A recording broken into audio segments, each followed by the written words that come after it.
কোশ্চেনটা বলছে কি, যদি √3 এর মান 1.732 হয় তাহলে 2 + √3/2 - √3 এর মান নির্ণয় করো। তাহলে দেখা যাক যে কিভাবে করা যায়। খুব ইজি ম্যাথ, যে এগুলোকে কি করতে হবে, প্রথমে এই দুটোকে স্কোয়ার করতে হবে, হোল স্কোয়ার করতে হবে, আর এটাকে কি করতে হবে, সিঙ্গেল সিঙ্গেল স্কোয়ার করতে হবে।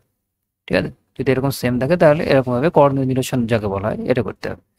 তাহলে প্রথমে কি হবে, যে আমি এখানে পাচ্ছি কি a+b তার হোল স্কোয়ার, মানে a+b তার হোল স্কোয়ার ফর্মুলা কি হবে, 2 স্কোয়ার প্লাস √3 তার স্কোয়ার প্লাস 2ab, মানে 2 × 2 × √3 বাই 2 স্কোয়ার করলে কত হবে 4, আর √3 স্কোয়ার করলে কত হবে 3।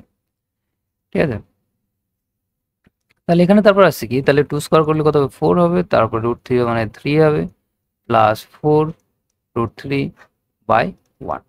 তাহলে 1 পরের লাইনে লিখলাম না, তাহলে হবে কত 7 প্লাস 4 ইন্টু √3 মান কত দেওয়া আছে 7, 1.732।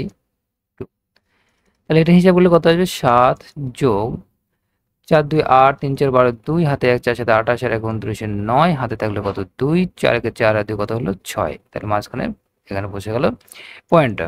তাহলে 7 আছে যোগ করলে কত হবে 13, তাহলে 13.928, মানে কত হচ্ছে অপশন বি হবে রাইট অ্যান্সার। ঠিক আছে।